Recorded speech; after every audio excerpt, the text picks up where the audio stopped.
Okay, let us begin with the next part of negotiable instrument. Parties to notes, bill and checks. Exactly कौन कौन सी party negotiable instrument draw कर सकती है and कौन नहीं कर सकता, इसके बारे में चर्चा होगी. बहुत सिंपल सा कॉन्सेप्ट है. Let us begin. Capacity of parties to instrument एकदम सिंपल है. Every person who is capable to contract. याद आया क्या बच्चों? कॉन्ट्रैक्ट एक्ट का एक part. Person capable to contract कौन होता है? मेजर होना चाहिए. एंड वो याद है क्या? पागल इंसान नहीं होना चाहिए.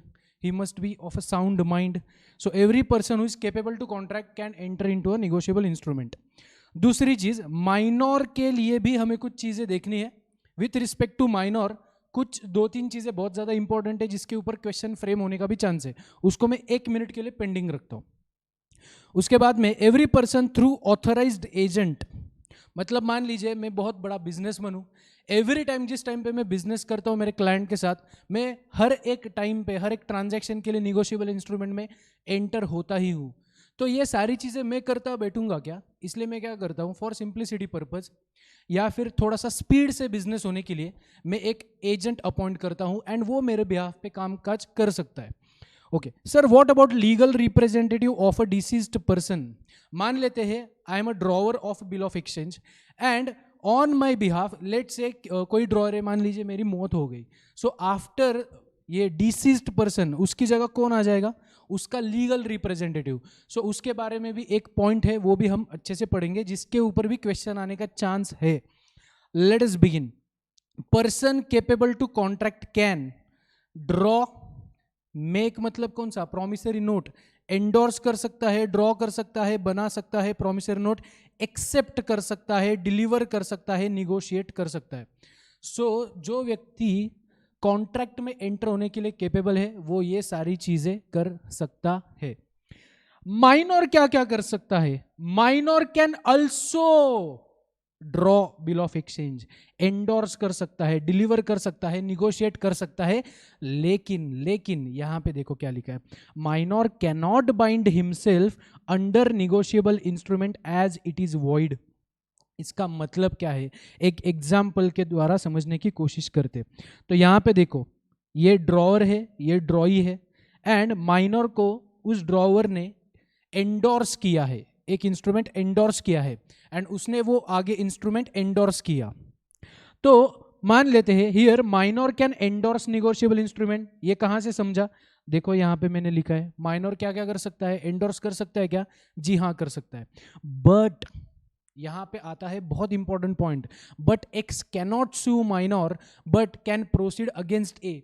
तो यहां पे एक आपको थोड़ा सा फीलिंग आना चाहिए कि माइनर जो बच्चा है ना, बच्चे के पास एसेट्स तो आ रही है लेकिन लाइबिलिटी नहीं आ रही है. यानी कि ये एंडोर्स करने का तो काम कर सकता है, लेकिन मान लीजिए ये ओरिजिनल ड्रॉई ने अगर बिल ऑफ एक्सचेंज ये जो है ना, ये अगर डिसऑनर हो गया तो ये बंदा सेफ हो जाएगा. ये देखो यहाँ पे मैंने लिख के भी दिया है, ये बंदा क्या हो जाएगा? सेफ हो जाएगा. Why? Because this person cannot sue a minor person. Minor व्यक्ति के ऊपर केस दर्ज नहीं हो सकता under negotiable instrument act. So यहां पे इसको सेफ किया गया है. क्या वो एंडोर्स कर सकता है क्या आगे? जी हां. ये एक्स बंदा आगे एंडोर्स कर सकता है क्या? जी हां. ये सीरीज आगे जितनी लंबी खींचने उतनी खींचो, लेकिन याद क्या रखना है, माइनर आगे एंडोर्स कर सकता है, बिल ड्रॉ कर सकता है, लेकिन कोई उसके ऊपर केस दर्ज नहीं कर सकता. यहां पे निगोशिएबल इंस्ट्रूमेंट एक्ट ने माइनर को बहुत अच्छा से सेफ किया है.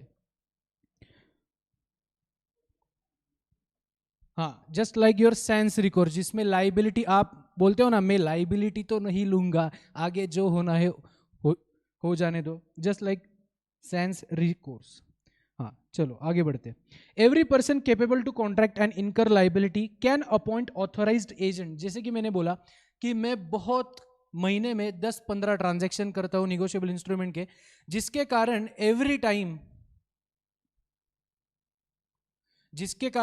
Time it is not possible for me to draft that negotiable instrument, sign that negotiable instrument. इसलिए सिंप्लिसिटी के लिए मैं क्या करता हूं, चलो एक एजेंट को ऑथोराइज कर देता हूं. मेरा कोई स्टाफ रहेगा या फिर मेरा भरोसेमंद कोई इंसान रहेगा, उसको मैं क्या करूंगा, सारी अथॉरिटी दे दूंगा. क्या ऐसे में कर सकता हूं क्या? Yes, if if I am capable to contract and incur liability. अगर ये अच्छा खासा इंसान है who is capable to contract under negotiable instrument, वो बंदा एजेंट को ऑथोराइज कर सकता है एज पर सेक्शन नंबर 27। ये वाहियात सेक्शन था। अभी एक इंपॉर्टेंट सेक्शन पढ़ते हैं। चलो ये एक बार पढ़ लेना। यहाँ पे मैं इंपॉर्टेंट वाला पार्ट बताता हूँ अभी। ये देखो सेक्शन नंबर 29, इसके ऊपर क्वेश्चन आने का चांस है, इसको पढ़ो। Legal representative of a deceased person is personally liable unless, इसके ऊपर आपको क्वेश्चन आने का चांस है, unless he expressly limits his liability to the assets received. इसका मतलब क्या है समझने की कोशिश करते with help of one example.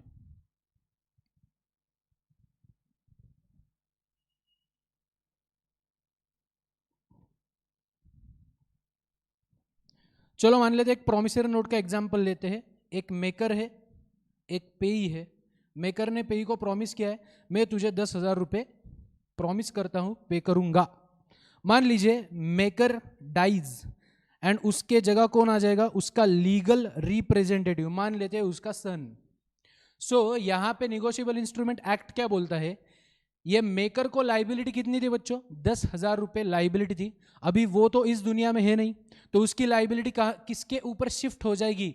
सी यहां पे बहुत इंपॉर्टेंट पॉइंट बोल रहा हूं, by default liability will be shifted to legal representative unless, क्या लिखा है यहां पे, unless he expressly limits his liability to the assets received.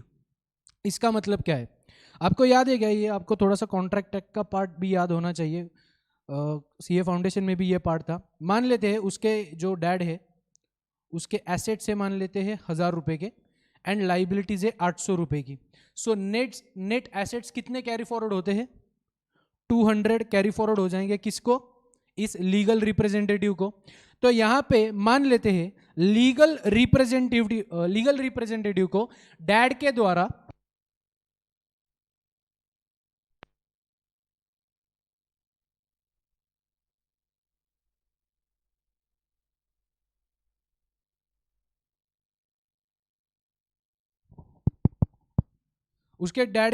मान लेते हैं 300 की लाइबिलिटी आ गई additional through negotiable instrument. And यहां पे उसके पास एसेट्स कितने आए हैं, सिर्फ 200। Liability, extra liability through negotiable instrument कितनी आ रही है, 300। अगर मैं इतना ही पार्ट पढ़ता हूं, legal representative of deceased person is personally liable, अगर ये सिर्फ इतना वाला पार्ट पढ़ता हूं तो आंसर आएगा ये पूरे के पूरे 300 रुपीज के लिए ये उसका लीगल रिप्रेजेंटेटिव लायबल हो जाएगा। लेकिन मान लेते हैं, सेम एग्जांपल लेते हैं 300 एंड वहां पे मान लेते हैं उसने उसकी लायबिलिटी लिमिट कर ली है up to the assets received, तो यहां पे मैक्सिमम लायबिलिटी उसके पास कितनी आएगी, मैक्सिमम लायबिलिटी उसके पास सिर्फ 200 की आ सकती है, बिकॉज उसको net assets from his dad कितने आए, 200, and liability because of his dad कितनी आ रही है, 300। सो यहाँ पे एडिशनल जो एक 100 रुपीज की लायबिलिटी है उसके लिए वो लायबल नहीं होगा। तो यहाँ पे क्वेश्चन घुमा फिरा के आने का चांस है। यहाँ पे फिर से एक बार पढ़ते हैं, legal representative of a deceased person is personally liable unless he expressly limits his liability to the assets received। इतना हमें याद रखना है।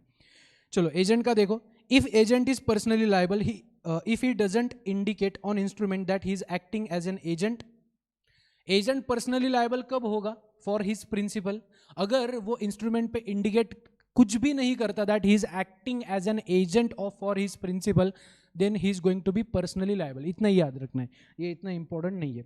चलो आगे बढ़ते हैं।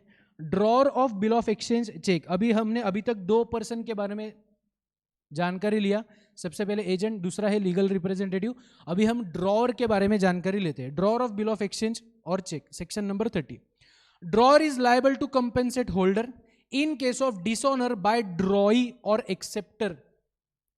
अभी तक आपको इतना तो समझ में आ जाना चाहिए। मान लेते हैं ए ने बी के ऊपर बिल इशू किया है, A is a drawer, B is a drawee, and मान लेते हैं पेई लेते हैं, चलो ए खुद ही पेई भी है, बिल ऑफ एक्सचेंज है, A is a drawer as well as payee and B is a drawee. तो मान लेते हैं बी ने डिसऑनर कर दिया, बी ने बिल ऑफ एक्सचेंज डिसऑनर कर दिया, तो कितने लोग लायबल हो जाएंगे? इन द फर्स्ट इंस्टेंस सिर्फ और सिर्फ ड्रॉई क्या हो जाएगा? लायबल हो जाएगा। लेकिन कहानी में अभी थोड़ा सा चेंज करता हूं। ए ने बिल के ऊपर बिल ड्रॉ किया है, ए ने ये बिल सी को एंडोर्स किया, सी ने डी को किया, डी ने ई को किया, एंड मान लेते हैं ड्रॉई ने बिल को डिसऑनर कर दिया, तो अभी क्या होगा? अभी drawer will also be held liable under section number 30। ये देखो, drawer of bill of exchange, drawer is liable to compensate to holder in case of dishonour by drawee और एक्सेप्टर। सो ये जो बंदा है ना ड्रॉअर, ये लायबल हो जाएगा if mister B dishonours the bill. और ये किसको लायबल हो जाएगा? मान लेते हैं ये अभी holder of the bill is C, तो सी को लायबल। मान लेते हैं holder of the bill is D and अभी बिल डिसऑनर हो गया, तो किसको लायबल हो जाएगा? ए, डी को। मान लेते हैं अभी करंट सिनारियो में ई के पास बिल है एंड बी ने डिसऑनर कर दिया, तो किसको लायबल हो जाएगा? ई को लायबल हो जाएगा। तो अभी आपके मन में एक सवाल आ सकता है, सर तो मतलब ये ड्रॉई भाग जाएगा क्या? नहीं रे, ड्रॉई भागेगा नहीं। निगोशिएबल इंस्ट्रूमेंट एक्ट क्या बोल रहा है? अगर बी पैसा नहीं देता, अगर बी पैसा नहीं देता तो इसको किसको पैसा देना पड़ेगा? A has to pay to E. Sir तो मतलब बी कभी भी ए को उसका पैसा वापस नहीं करेगा? जी नहीं, उसके लिए भी एक आगे सेक्शन आएगा, wait for to some time. So conclusion क्या है? Drawer is going to be liable in case of dishonour by drawee और acceptor provided that he has been given a notice thereof. इसका मतलब क्या है? E ने, मान लेते हैं E is a current holder of instrument and B has dishonoured bill, तो ई ने क्या करना चाहिए? अगर उसको ए के ऊपर लाइबिलिटी अगर डालनी है then he must send the notice thereof. मतलब क्या? ई ने उसको बोलना पड़ेगा कि ये जो तेरा बंदा था ना उसने बिल को डिसऑनर कर दिया। Without any notice you can not held A as a liable person. A को आप लायबल नहीं कर सकते डायरेक्टली, आपको क्या करना पड़ेगा? उसको नोटिस देना पड़ेगा कि ऐसे इस व्यक्ति ने प्रॉब्लम क्रिएट किया है, ऐसे आपको बोलना पड़ेगा। सो इसी वजह से हमें क्या बात समझ में आती है? Right to receive notice of dishonour by drawee. इसका मतलब क्या है? ये यहां पे ड्रॉअर होना चाहिए। सो यहां पे क्या है? Right to receive notice of dishonour,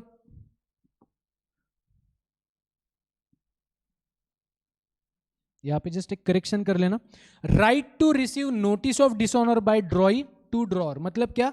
ड्रॉई ने डिसऑनर किया है, इस बात की नोटिस ड्रॉअर को मिलनी चाहिए, that's it. In case of bill of exchange primary responsibility to pay किसकी है बच्चों? ड्रॉई की है, करेक्ट और नॉट? प्राइमरी रिस्पॉन्सिबिलिटी किसकी है पे करने की? ड्रॉई की है। लेकिन अगर ड्रॉई डिसऑनर करता है तो फिर किसके ऊपर शिफ्ट हो जाएगा? ड्रॉअर के ऊपर शिफ्ट हो जाएगा। यहां पे ड्रॉअर कर लेना। चलो आगे। In case of dishonour of cheque, ये सेक्शन मॉड्यूल में 2 जगह आया है, मैं एक ही जगह में इसको कवर करने वाला हूं।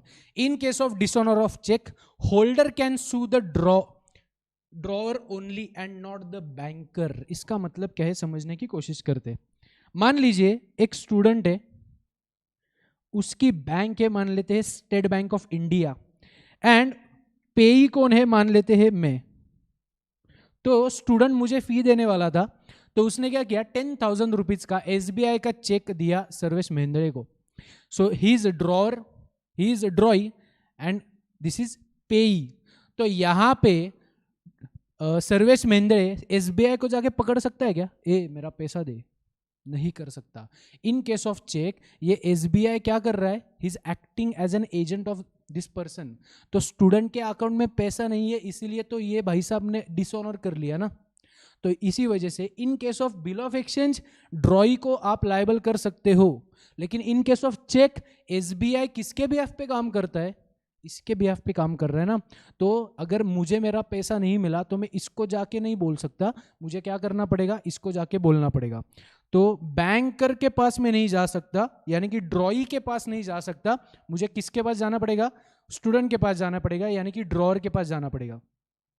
एक बढ़िया सेक्शन है जिसके ऊपर क्वेश्चन आने का चांस है। Drawee in cheque must be banker, correct और not?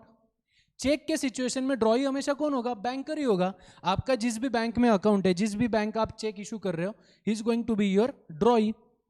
In case of sufficient funds, मान लेते हैं रेयर सिचुएशन है, बहुत रेयर सिचुएशन है, in case of sufficient funds drawee shall pay, correct और नॉट? आपके बैंक में अकाउंट में 1 लाख रुपए बैलेंस है, आपने मुझे 10,000 रुपए का चेक दिया, बट ऑब्वियसली चेक क्लियर हो जाना चाहिए कि नहीं हो जाना चाहिए?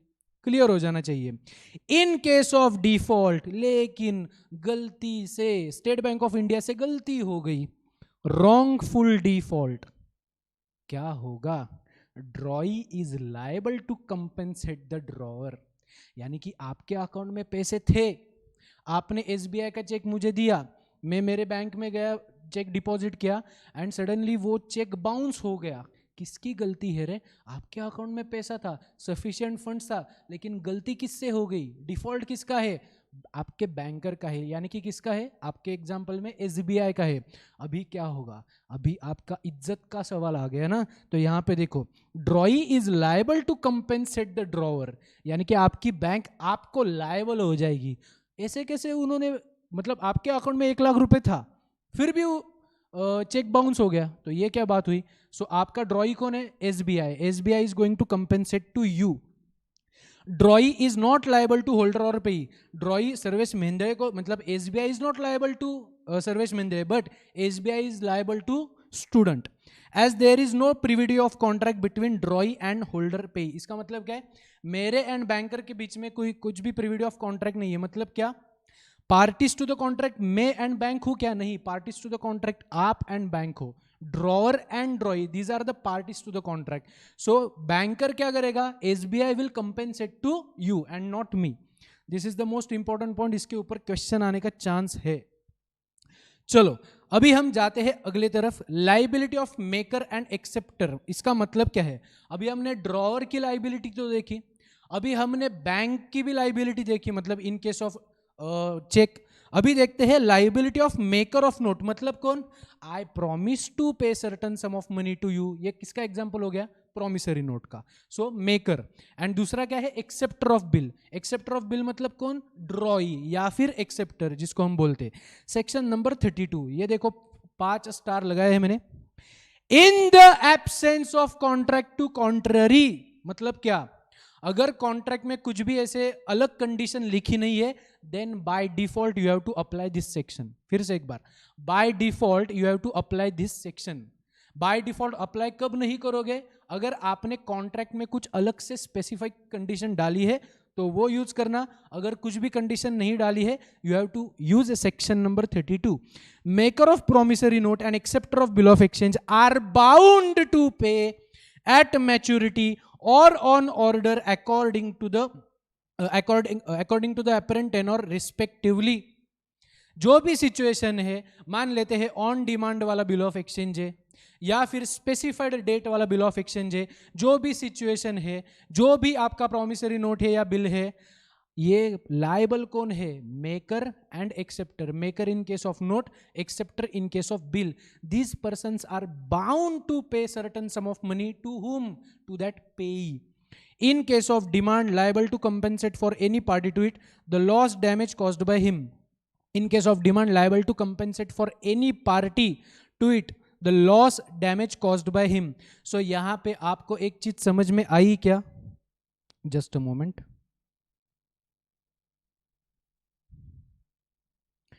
तो यहां पे देखो, स्टार्टिंग से देखो, एजेंट की हमने लाइबिलिटी देखी, उसके बाद एजेंट लायबल होता है क्या? नहीं होता। अगर वो स्पेसिफिक कुछ, मतलब उसने लिखना चाहिए इंस्ट्रूमेंट पे, then is not going to be liable. दूसरा पॉइंट क्या था? लीगल रिप्रेजेंटेटिव फुल लायबल होगा unless he expressly limits his liability up to what amount? Up to the assets received by him. उसके बाद में क्या था? ड्रॉअर लायबल होता है क्या? जी हाँ, लायबल होता है। कब लायबल होता है? अगर ड्रॉई पैसा नहीं देता तो, मतलब ड्रॉई डिसऑनर करता है तो। उसके बाद में हमने क्या देखा? बैंकर के बारे में देखा। एंड सबसे इंपॉर्टेंट, मेकर एक्सेप्टर।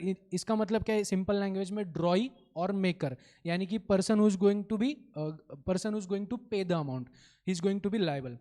सो इस प्रकार से हमने सभी पार्टियों के ऊपर लाइबिलिटी चार्ज किया कि नहीं किया? इन शॉर्ट पैसा तो देना पड़ेगा, ये इसने नहीं दिया तो उसने देना पड़ेगा। ये सिंपल लैंग्वेज में समझने की कोशिश करो। ये है, मान लेते हैं बिल ऑफ एक्सचेंज का एग्जांपल। ए ने सी को एंडोर्स किया, सी ने डी को किया, डी ने ई को किया, ई ने एफ को किया, एफ ने जी को किया। बंदा कोई भी हो, अगर ये पार्टी डिफॉल्ट करती है, अगर ये पार्टी डिफॉल्ट करती है तो पैसा इसको तो देना ही पड़ेगा, यानी कि पैसा अल्टीमेटली इस व्यक्ति को तो मिलना ही चाहिए। इन केस ऑफ प्रोमिसरी नोट मतलब क्या? प्रोमिसरी नोट में क्या होता है, मेकर क्या करता है, मेकर पेई को प्रॉमिस देता है कि I am going to pay certain sum of money to you. So same situation, पैसा तो अल्टीमेटली देना पड़ेगा। निगोशिएबल इंस्ट्रूमेंट एक्ट ने सबके ऊपर लाइबिलिटी लाई है। चलो अभी हम देखते हैं एक लास्ट वाला पर्सन, लाइबिलिटी ऑफ एंडोर्सर। मतलब इस वाले एग्जांपल में ये जो बीच वाले जो बंदे थे ना, किधर गया, ये देखो, हमने ड्रॉई की लाइबिलिटी देखी, हमने ड्रॉअर की लाइबिलिटी देखी। मान लेते हैं मिस्टर ए का कोई एजेंट था, मान लेते हैं मिस्टर एक्स, उसकी भी लाइबिलिटी देखी। या फिर ए के मरने के बाद अगर उसका लीगल रिप्रेजेंटेटिव आता है, उसकी भी हमने लाइबिलिटी देखी। अभी देखते हैं ये बीच वाले जो लोग हैं ना, एंडोर्सर्स, मतलब ए ने सी को एंडोर्स किया, सी ने डी को एंडोर्स किया, डी ने ई को किया, ई ने एफ को किया, एफ ने जी को किया। अभी इनकी लाइबिलिटी के बारे में बात करते। In the absence of contract to contrary, endorser is bound to every subsequent holder for any loss caused by dishonor by drawee or acceptor or maker of promissory note, except expressly excludes his liability or making conditional liability। याद है क्या वो sense recourse? मतलब अगर sense recourse के द्वारा अगर liability को रेस्ट्रिक्ट किया नहीं गया है, then he is liable to every subsequent holder. तो इस सेक्शन के कारण अगर मान लेते हैं लेटेस्ट में डी के पास ये इंस्ट्रूमेंट है एंड मिस्टर बी डिसऑनर करता है, तो ये भी बंदा अटक जाएगा कि नहीं अटकेगा? ये भी अटक जाएगा। मान लेते हैं लेटेस्ट में इंस्ट्रूमेंट एफ के पास है, तो एफ मान लेते हैं बी ने डिसऑनर किया, लेटेस्ट में इंस्ट्रूमेंट किसके पास है? इसके पास है। सो ये सारी चेन रिएक्शन लायबल हो जाएगी। किस सेक्शन के कारण? ये एंडोर्सर की लायबिलिटी के सेक्शन के कारण। This person is also endorser, this person is also endorser, this person is also endorser, सारे व्यक्ति लायबल हो जाएंगे। सो ये सेक्शन की सीरीज के कारण हमको एक इंपॉर्टेंट जानकारी, मतलब ऐसे लॉजिकली तो आपको सभी चीजें पता थी, हमने सिर्फ क्या देखा कि ऐसे निगोशिएबल इंस्ट्रूमेंट एक्ट में कौन से सेक्शन है जिन कारणों की वजह से ड्रॉवर लायबल बन जाता है, ड्रॉई लायबल बन जाता है, endorser, agent, legal representative liable बन जाता है। तो दिस वाज दैट सेक्शन की series. Every prior party to holder in due course is liable until the negotiable instrument is duly satisfied। इसका मतलब क्या है? वो HDC एंड H याद आया क्या आपको? होल्डर इन ड्यू कोर्स याद आया क्या? For consideration, good faith, full, मतलब पूरा इंस्ट्रूमेंट अच्छी तरीके से होना चाहिए, बिफोर मैच्योरिटी। ये चार कंडीशन अगर किसी इंस्ट्रूमेंट किसी के पास रहेगी, then that person is treated as what? Holder in due course. तो अगर कोई होल्डर इन ड्यू कोर्स है एंड चेन रिएक्शन के कारण ऊपर से नीचे तक उसके पास इंस्ट्रूमेंट आ गया है, तो उसके ऊपर के सभी पात्र कहानी के क्या हो जाएंगे? लायबल हो जाएंगे until the negotiable instrument is fully satisfied। Simple सा सेक्शन था। चलो अभी याद करते हैं कंसीडरेशन। Section 43, section 44, section 45। अभी यहां पे देखो मैंने एक चीज लिखी है, याद करो, holder versus holder in due course, उसके रिलेटेड ही अभी ये सेक्शन 3 सेक्शन की सीरीज हम देखने वाले। सबसे पहला देखते हैं निगोशिएबल इंस्ट्रूमेंट विदाउट कंसिडरेशन। याद आया क्या बच्चों? होल्डर व्यक्ति कौन था उसको वो याद है कि वो एग्जाम्पल, पापा ने बच्चे को चेक दिया, चेक ने टीचर को, फैकल्टी को चेक दिया, पापा जी ने स्टूडेंट को चेक दिया, स्टूडेंट ने टीचर को चेक दिया। तो पापा जी ने स्टूडेंट को जब चेक दिया था, स्टूडेंट के पास किस कैपेसिटी में वो चेक था? होल्डर या holder in due course? Answer is holder. लेकिन यही चेक अगर स्टूडेंट ने टीचर को दिया तो टीचर के हाथ में वो चेक क्या बन गया था? होल्डर इन ड्यू कोर्स के हिसाब से बन गया था। चलो देखते हैं। Negotiable instrument made, drawn, accepted, endorsed और ट्रांसफर्ड विदाउट कंसिडरेशन और consideration which fails, that is impracticable consideration, जो देना पॉसिबल नहीं है। मतलब कंसिडरेशन है ही नहीं, या फिर कंसिडरेशन है लेकिन वो पॉसिबल नहीं है। It creates no obligation. तो देखो यहां पे मैं कहानी को 2 पैरा में डिवाइड करता हूं। तो ये जो बॉक्स, पहला बॉक्स जो लगा है ना, ये सिंपल लैंग्वेज में इतना ही बोलता है, अगर ट्रांजैक्शन में कंसिडरेशन नहीं है, निगोशिएबल इंस्ट्रूमेंट के अगेंस्ट अगर कंसिडरेशन नहीं है, then such negotiable instrument creates no obligation. बच्चों याद आया क्या, मैंने आपको बोला था holder in due course powerful concept, holder weak concept, याद आया क्या? ये देखो उसका बैकिंग का एक सेक्शन भी आ गया। क्या बोलता है, अगर कोई इंस्ट्रूमेंट ड्रॉ किया गया है फॉर विदाउट कंसिडरेशन या फिर एक फेल वाला consideration, then it creates no obligation, it creates no obligation between the parties to pay. Example भी दूंगा, don't worry. But any party, अभी आता है पैरा 2। यहां पे हमने ये जो इस वाले बॉक्स में हमने क्या देखा, नो कंसिडरेशन। सो यहां पे नो कंसिडरेशन है, इसलिए नो ओब्लिगेशन। अभी यहां पे देखते हैं, any party has transferred instrument with और without endorsement to a holder for consideration. यहां पे कंसिडरेशन नहीं था, ओब्लिगेशन नहीं था। यहां पे कंसिडरेशन है, तो देखो यहां पे क्या है, such holder and every subsequent holder may recover the amount from any such party or previous parties.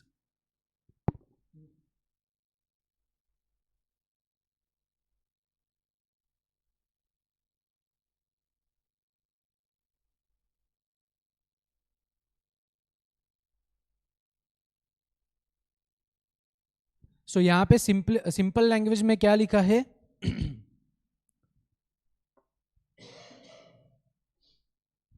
यहां पे सिंपल लैंग्वेज में लिखा है विदाउट कंसिडरेशन होगा then no obligation, with consideration होगा देन इट क्रिएट्स ओब्लिगेशन। इसी सेक्शन के कारण याद आया क्या, holder in due course is powerful concept, holder is weak concept, इसी की वजह से। चलो यहां पे एग्जांपल देता हूं, समझने की कोशिश करते हैं। A is a drawer, B is a drawee. A ने एंडोर्स किया सी को विदाउट कंसिडरेशन, सी ने एंडोर्स किया डी को, डी ने ई को, ई ने एफ को। तो यहाँ पे देखो मैंने पूरा डायग्राम में समझाया है, उसका आंसर भी अच्छे से मैंने लिख के ऑलरेडी आपको दे दिया है। मॉड्यूल में आंसर नहीं है, क्वेश्चन भी नहीं है, समझने की कोशिश करो। ए ने सी को ट्रांसफर किया है विदाउट कंसिडरेशन, सी ने डी को एंडोर्स किया है विदाउट कंसिडरेशन, डी ने फॉर कंसिडरेशन ई को दिया है, ई ने फॉर कंसिडरेशन एफ को दिया है। Is it possible? Yes, it is always possible. चलो देखते हैं, मान लेते हैं ओरिजिनल बिल बी ने कांड कर दिया, डिसऑनर हो गया। देखते हैं अभी ओब्लिगेशन कैसे कैसे क्रिएट होगा। अभी सी कुछ भी रिकवर कर सकता है क्या उसके ऊपर वाले पार्टी से, मतलब ओब्लिगेशन क्रिएट हो रहा है क्या? Answer is no. Why? Because उसको जब एंडोर्स हुआ था, it creates no obligation between the parties to pay. Why? Because there was no consideration. Simple language में बोलता हूं, ए ने सी को चेक दिया, मान लेते हैं गिफ्ट के तौर पे, without consideration, bill of exchange हो या फिर जो कुछ भी चीज हो, चेक होने दो, without consideration. So C and A के बीच में कुछ ओब्लिगेशन क्रिएट हो रहा है क्या if it is endorsed without consideration? Answer is no. तो यहां पे नो कंसिडरेशन, इसलिए नो ओब्लिगेशन। चलो आगे देखो, डी को कैसे मिला था रे? कंसिडरेशन के वजह से मिला था? नहीं, उसको भी विदाउट कंसिडरेशन मिला था, इसलिए उसका भी आंसर क्या आएगा? No obligation. चलो अभी आगे बढ़ते हैं। डी ने ई को जब ट्रांसफर किया था विथ और विदाउट एंडोर्समेंट, जो भी सिचुएशन हो, ई को देखो किस वजह से मिला था? कंसिडरेशन की वजह से मिला था। याद करो सेक्शन में क्या लिखा था, अगर कंसिडरेशन होगा इट विल क्रिएट ओब्लिगेशन, अगर कंसिडरेशन नहीं होगा it will not create obligation. So D ने ई को जब दिया था, ई ने कंसिडरेशन की वजह से निगोशिएबल इंस्ट्रूमेंट हाथ में लिया था, तो पार्टीज के बीच में अभी क्या हो गया? अभी इन दोनों के बीच में ओब्लिगेशन क्रिएट हो गया। तो यहां पे देखो, ई कितने लोगों को लायबल रख सकता है? डी को भी रख सकता है, सी को भी, ए को भी रख सकता है, बी को भी रख सकता है।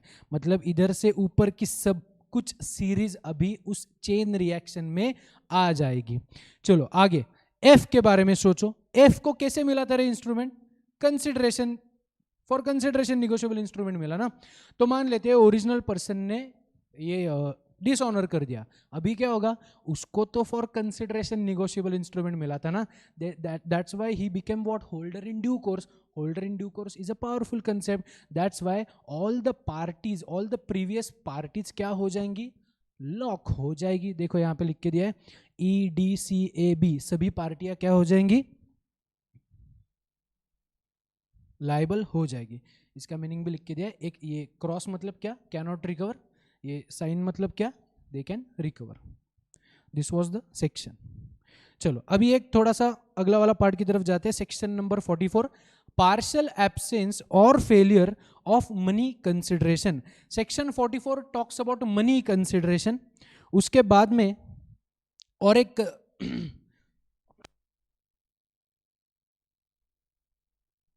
उसके बाद में और एक सेक्शन है जिसमें क्या लिखा है, consideration not consisting of money. So 44 में हम देखेंगे फॉर मनी, मनी कंसिडरेशन. 45 में देखेंगे विदाउट मनी कंसिडरेशन, मतलब काइंड कंसिडरेशन. चलो देखते हैं. सबसे पहले पार्शियल एब्सेंस और फेलियर ऑफ मनी कंसिडरेशन. ये सेक्शन पढ़ा तो शायद आपको समझ में आएगा नहीं, इसीलिए मैंने यहाँ पे 3 एग्जाम्पल्स भी दिए, आपको पूरी चीज क्लियर हो जाएगी.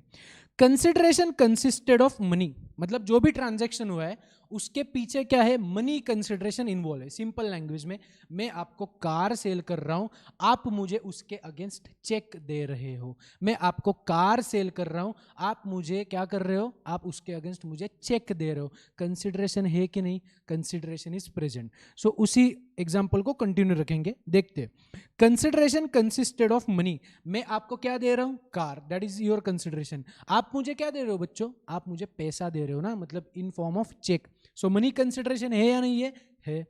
विच वॉज पार्शली एब्सेंट और subsequently failed in part.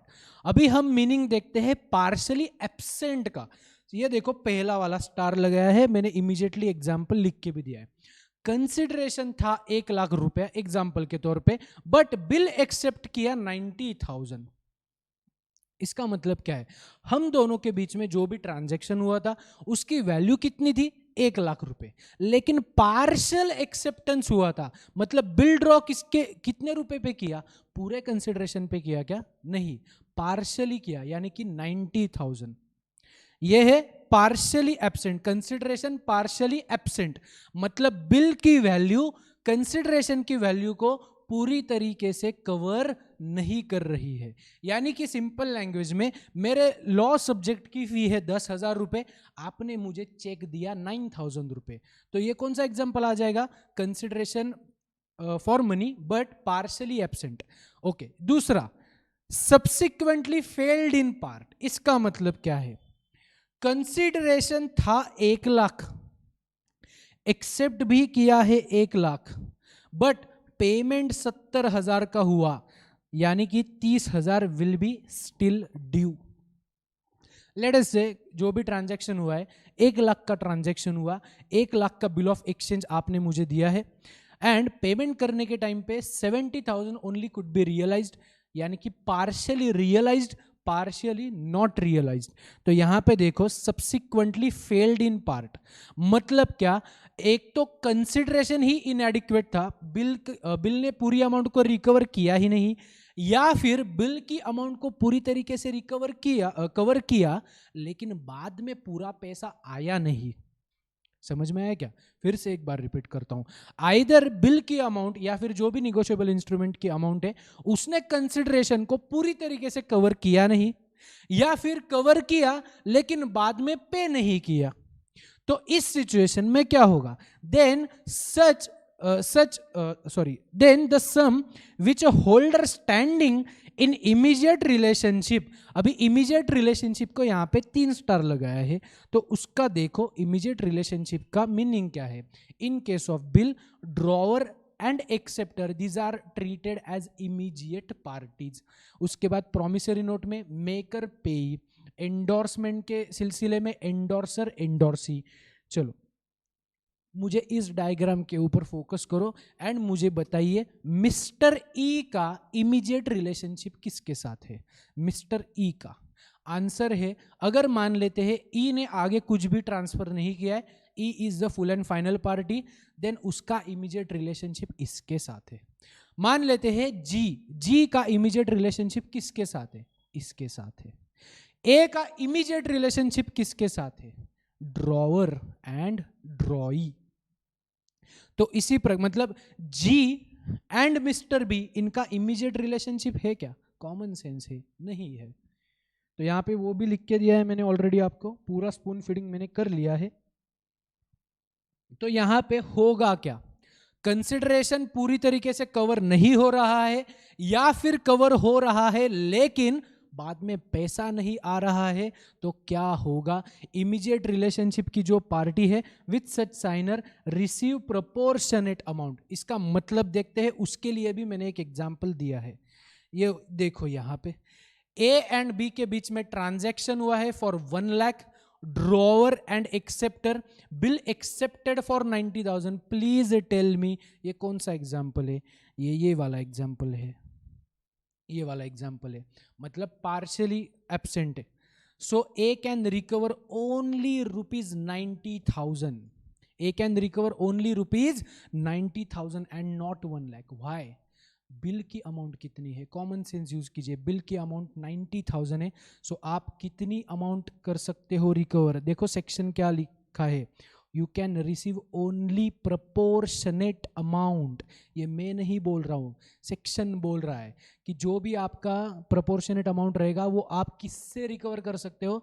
Immediate relationship का जो पर्सन है उससे आप रिकवर कर सकते हो। और एक एग्जाम्पल दिया है, जस्ट वेट। चलो यहां पे देखो, मान लेते हैं अभी हम दूसरा वाला सिनेरियो देखते हैं। A and B, A is a drawer, B is a payee. उसके बाद में इस मतलब मान लेते हैं इसके हाथ में अभी वो इंस्ट्रूमेंट है, इसने बाद में सी को एंडोर्स कर दिया। ए ने बी को ब्लैंक चेक दिया था, ए इज अ ड्रॉवर, यहां पे बी इज अ पेई। ये ड्रॉवर मतलब सिंप्लिसिटी के लिए ऐसे लिखता हूं, चलो स्टूडेंट, मतलब आपको समझ में आसानी होगी। पेई मतलब टीचर वाला, ऐसे एग्जाम्पल के तौर पे मान लेना। सो यहाँ पे कौन है? स्टूडेंट, यहाँ पे है टीचर, और यहाँ पे आगे वो चेक एंडोर्स हुआ है। तो यहाँ पे देखो ए ने बी को जिस टाइम पे वो for unknown amount of transaction between A and B, उसने ब्लैंक चेक दे दिया, लेकिन originally absent in part. Originally absent in part, तो यहाँ पे आपको ट्रांजैक्शन अमाउंट देखनी पड़ेगी। यहाँ पे मैंने लिख के दिया है, मतलब ए ने बी को कुछ सिलसिले में चेक दिया है, जो चेक में अमाउंट कितनी डालनी है उसको पता नहीं था, उसने ऐसे ही इंस्ट्रूमेंट ट्रांसफर कर दिया। बाद में समझ में आया कि ट्रांजैक्शन की अमाउंट एज्यूम किया है 5 लाख रुपए। कितनी है? 5 लाख रुपए। ओके, यानी कि इन शॉर्ट ए ने बी को एक इंस्ट्रूमेंट दिया है एंड उनके बीच में ट्रांजैक्शन कितनी अमाउंट का हुआ था? 5 लाख रुपए का। इतना समझ में आया क्या? चलो आगे बढ़ते हैं। अभी बी ने वही इंस्ट्रूमेंट सी को ट्रांसफर कर दिया। प्लीज टेल मी, बी के पास इंस्ट्रूमेंट के ऊपर अमाउंट लिखा हुआ था या नहीं था? ब्लैंक चेक आया था, ब्लैंक चेक आया था। तो उसने क्या किया? उसने आगे 7 लाख रुपए का चेक बना के उसको आगे ट्रांसफर कर दिया। तो यहां पे अभी क्वेश्चन अराइजेस, इन दोनों के बीच में नॉर्मल ट्रांजैक्शन हुआ था, बी एंड सी के बीच में 7 लाख रुपए का ट्रांजैक्शन हुआ था, इसके हाथ में ब्लैंक चेक था, उसने बाद में एंडोर्स करके उसको 7 लाख रुपए आगे दे दिया। Now cheque got dishonoured. बाप रे, चेक क्या हो गया? Due to insufficient funds got dishonoured. So यहां पे बी कितना रिकवर कर सकता है एंड सी कितना रिकवर कर सकता है? सबसे पहले मुझे बताइए, इमीडिएट पार्टीज किसकी कौन है? सी की इमीडिएट पार्टी कौन है? Answer is B, endorsee, endorser. B की इमीडिएट पार्टी कौन सी है? Payee, drawer. सो बी के एंगल से सोचो, A is immediate party, C के एंगल से सोचो, B is immediate party. So यहां पे बी कितना अमाउंट रिकवर कर सकता है ए से? क्योंकि ओरिजिनल चेक किससे कहां से आया था? इधर से ही आया था ना। तो ओरिजिनल जितना भी झोल हुआ है वो कहां से हुआ है? इधर से हुआ है। So please tell me, B A से उसकी इमीडिएट पार्टी से कितना रिकवर कर सकता है? 7 लाख रुपए कर सकता है, या फिर वो ट्रांजैक्शन अमाउंट उनका कितना था? 5 लाख, वो कर सकता है। आंसर देखने के लिए यहां पे पढ़ो, proportionate amount. proportionate amount. B can recover only the exact amount of 5 lakh rupees from A. Sir C कितना रिकवर कर सकता है? C एंड B के बीच में ट्रांजैक्शन अमाउंट कितनी थी? 7 लाख रुपए. B can recover his full due amount that is 7 lakh from B. अभी आप बोलोगे सर B एंड A के बीच में तो 5 लाख का ट्रांजैक्शन है. अरे बेटा C को चेक कितने अमाउंट का मिला था रे? 7 लाख रुपए का. फुल कंसिडरेशन था क्या? C transaction amount between B and C is for rupees 7 lakh and उतना ही अमाउंट का उसको चेक मिला था कि नहीं मिला था? 7 लाख का ट्रांजैक्शन हुआ, 7 लाख का चेक मिला एंड चेक डिसऑनर हो गया. तो C को थोड़ा सा कॉमन सेंस अप्लाई करके देखना, उसको कितना मिलना चाहिए B से? 7 लाख रुपए ही मिलना चाहिए. B के एंगल से सोचो, B एंड A के बीच में एक ट्रांजैक्शन हुआ था 5 लाख रुपए का. भले ही चेक ब्लैंक था, भले ही ब्लैंक चेक था, इंस्ट्रूमेंट पे के ऊपर अमाउंट नहीं था, लेकिन ट्रांजैक्शन अमाउंट तो 5 लाख का ही था. सो उसको कितना मिलना चाहिए फ्रॉम ए? 5 लाख रुपए. उतना ही लिखा है, पूरा आपको लिख के दिया है. चलो आगे. अभी हमने ये कौन सा वाला पार्ट देखा था? Consideration for money. अभी हम देख रहे consideration not consisting of money. Negotiable instrument is always for rupees amount. Sir आपने तो डे 1 पे सिखाया था कि निगोशिएबल इंस्ट्रूमेंट ये सिर्फ और सिर्फ मनी के लिए होता है, मतलब इन काइंड के लिए निगोशिएबल इंस्ट्रूमेंट ऐसा कुछ भी नहीं होता. करेक्ट है. Negotiable instrument is always for rupees amount. Here we are talking about consideration against negotiable instrument. समझ में आया क्या? कुछ दिमाग में जा रहा है क्या? निगोशिएबल इंस्ट्रूमेंट तो मनी वैल्यू का ही होगा, लेकिन निगोशिएबल इंस्ट्रूमेंट जो मैं आपको दे रहा हूं या फिर आप मुझे जो दे रहे हो, उसके अगेंस्ट जो रेसिप्रोकल जो कंसिडरेशन है, आप मुझे कुछ दे रहे हो, मैं आपको उसके अगेंस्ट कुछ दे रहा हूं, it is what it is not for consideration without consisting money. मतलब आप मुझे एक चेक दे रहे हो, उसके अगेंस्ट आपको जो कंसिडरेशन मिल रहा है, it is not in kind. Example देता हूं, समझने की कोशिश करो. ए ने बी को लोन दिया है 1 लाख रुपए का एंड बी ने ए को प्रोमिसरी नोट दिया है 1 लाख रुपए का. प्लीज टेल मी, इस ट्रांजैक्शन में कंसिडरेशन फॉर मनी है या consideration not consisting of money है? यहां पे आंसर है consideration for money. Promissory note किसके लिए इशू हुआ? For consideration consisting money. A is a teacher, B is a student. A ने उसको सिखाया है, बी उसको चेक दे रहा है, या फिर सिखाया है, या फिर कुछ गुड्स दे रहा है, या फिर कोई भी इमूवेबल प्रॉपर्टी दे रहा है, जो कुछ भी एग्जांपल लेना है ले लो. अभी उसके अगेंस्ट ये उसको चेक दे रहा है. यहां पे क्या है? चेक तो पैसे का ही बनेगा ना यार, निगोशिएबल इंस्ट्रूमेंट तो पैसे का ही बनेगा, लेकिन उसके अगेंस्ट कंसिडरेशन क्या है? Not consisting money. I hope आपको ये समझ में आया होगा. सिंपल ही है.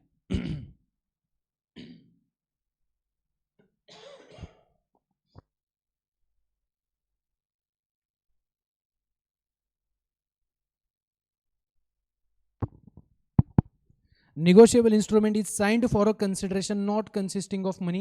It has been partially failed. बाप रे बाप. चलो देखो एग्जाम्पल.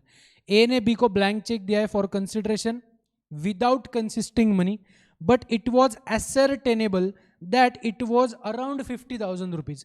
भले ही उसने उसको ब्लैंक चेक दिया है, लेकिन हुआ क्या है?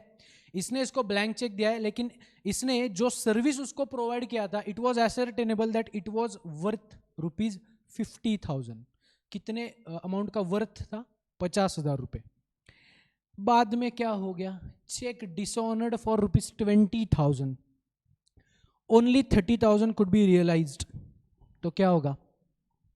ट्रांजैक्शन अमाउंट 50,000 का था, एसर्टेन करने के बाद समझा उस बंदे से पैसा कितना आया? 30,000 ही आया. प्लीज टेल मी क्या होना चाहिए? 20,000 मिलेगा या नहीं मिलेगा? पढ़ो. Then person standing in immediate relationship will get proportionate reduced amount. तो यहां पे देखो आंसर भी लिख के दिया है. Here 30,000 realised. Now B will be entitled to receive the reduced amount of 20,000 only. तो यहाँ पे 20,000 मतलब ओरिजिनल ट्रांजैक्शन अमाउंट 50,000 था, उसमें से 30,000 रुपये मिल गया था। एंड ये जो निगोशिएबल इंस्ट्रूमेंट था उससे आप कितना रिकवर कर सकते हो? अभी सिर्फ और सिर्फ 20,000 रिकवर कर सकते हो, उससे ज़्यादा आप रिकवर नहीं कर सकते। चलो आगे बढ़ते हैं। एक बार ये पढ़ लेना, this is your homework, page number 2.39, holders right to duplicate of lost bill. घटिया सेक्शन है, एक बार पढ़ लेना।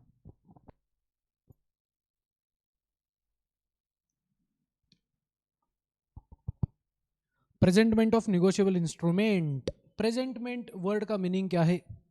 निगोशिएबल इंस्ट्रूमेंट को पेश करना। इसका मतलब क्या है? मान लेते हैं मैंने आपके ऊपर एक बिल ऑफ एक्सचेंज ड्रॉ किया है, मैं ड्रॉवर हूं, आप हो ड्रॉई। मान लेते हैं मैंने किसी तीसरे व्यक्ति को वो एंडोर्स कर दिया, अभी उसके पास वो निगोशिएबल इंस्ट्रूमेंट है। अभी वो क्या करेगा? वो आपके सामने पेश करेगा, मुझे मेरा पैसा वापस करो, वापस करो नहीं, मुझे मेरा पैसा दे दो। यानी कि निगोशिएबल इंस्ट्रूमेंट में जितना भी पैसा लिखा है वो please pay that amount to me. तो पेश करना, what is presentment? Negotiable instrument को पेश करना। सर प्रेजेंटमेंट कब कब होता है? एक होता है एक्सेप्ट करने के टाइम पे एंड दूसरा होता है पेमेंट करने के टाइम पे। सो निगोशिएबल इंस्ट्रूमेंट एक्सेप्टेंस, याद आया क्या? Drawer drawee, so drawee becomes what? Acceptor. So bill of exchange का एग्जांपल ले लो। Bill of exchange, drawer draws a bill on drawee and that drawee accepts the bill. उस time पे present करना पड़ेगा ड्रॉवर को, वो बिल ड्रॉई को प्रेजेंट करना पड़ेगा। Same is with promissory note, detail में देखेंगे। लेकिन पेमेंट करने के टाइम पे bill of exchange, promissory note and cheque, payment करने के टाइम पे bill of exchange, promissory note and cheque, तीनों भी सिचुएशन में आपको प्रेजेंट करना पड़ेगा। एक्सेप्ट करने के टाइम पे सिर्फ bill of exchange and promissory note. Sir यहाँ पे चेक कहाँ है? चेक एक्सेप्टेंस करने के टाइम, एक्सेप्ट करने के लिए चेक को प्रेजेंट करना नहीं पड़ता। चेक को डायरेक्टली आपको साइन करना है एंड सामने वाली पार्टी को दे देना है। मतलब आप मेरे पास आओगे, मतलब मान लीजिए 10,000 रुपये क्लास की फ़ी है, तो आप मेरे पास आओगे, sir will you please accept my cheque, ऐसे आपको देना, ऐसे आपको बोलना नहीं पड़ेगा, प्रेजेंट करने की ज़रूरत नहीं है। डायरेक्टली पेमेंट के लिए चेक जाएगा, एक्सेप्टेंस के लिए चेक का होना ज़रूरी नहीं है। In short what is conclusion? Presentment for acceptance में सिर्फ दो चीज़ें, bill of exchange and promissory note, cheque नहीं आएगा। एंड प्रेजेंटमेंट फॉर पेमेंट के लिए तीनों भी चीज़ें। अभी देखते हैं हम उसका sections. Presentment of bill of exchange for acceptance, सबसे पहले हम देखेंगे बिल ऑफ एक्सचेंज एक्सेप्टेंस, उसके बाद में देखेंगे promissory note for site and उसके बाद में निगोशिएबल इंस्ट्रूमेंट फॉर पेमेंट। इसमें तीनों भी, bill, promissory note and cheque. चलो सेक्शन की सीरीज है, मैंने नोट्स को क्रंच करके लिख के दिया है, शॉर्टकट में सभी चीजें लिख के दी है। Let us check one by one. Section number 61 plus 63 plus 64 combine read करने के बाद हमें क्या ज्ञान प्राप्त होगा, देखते हैं। अ bill should be presented for acceptance, मतलब क्या? ड्रॉअर और होल्डर ने क्या करना चाहिए? ड्रॉई को चेक प्रेजेंट करना, सॉरी ड्रॉई को बिल प्रेजेंट करना चाहिए फॉर एक्सेप्टेंस। यानी कि ड्रॉअर क्या करता है? Drawer drawers a bill on ड्रॉई। Drawer क्या करते हैं बच्चों? बिल ऑफ एक्सचेंज याद है क्या आपको? Bill of exchange is an order, याद है क्या? Promissory note is what? A promise to pay. Bill of exchange क्या है? ऑर्डर टू पे। मतलब मैं आपके ऊपर अगर बिल ड्रॉ करता हूं, मैं आपको ऑर्डर देता हूं, मैं आपको ऑर्डर देता हूं कि आपको इतनी अमाउंट मुझे पे करनी पड़ेगी।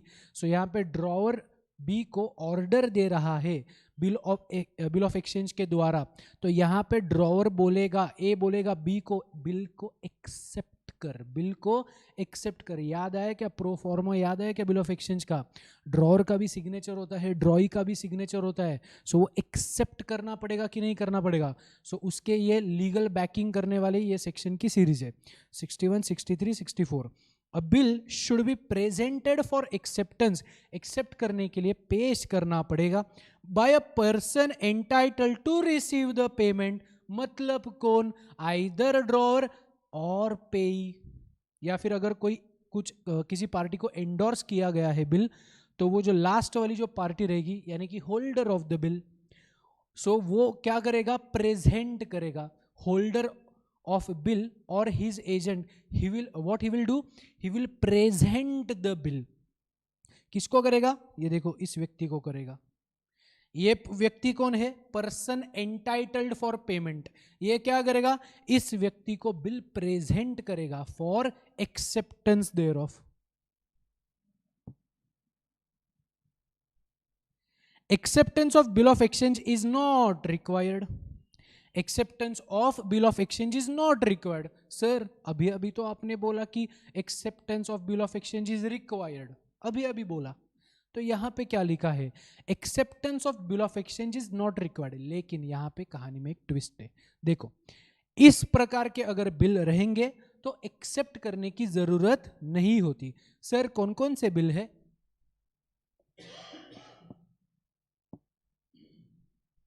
सॉरी, ये कौन कौन से बिल है, bill of exchange is not required, acceptance of bill of exchange is not required, on demand, at sight, ये मैंने ऑलरेडी एक्सप्लेन कर लिया है पिछले लेक्चर्स में। ऑन डिमांड इंस्ट्रूमेंट मतलब क्या, एट साइट वाला क्या, ऑन सर्टन फिक्स्ड डेट। सो ये तीन प्रकार के अगर आपके बिल ऑफ एक्सचेंज होंगे तो आपको एक्सेप्टेंस, प्रेजेंटमेंट फॉर एक्सेप्टेंस करने की जरूरत नहीं है।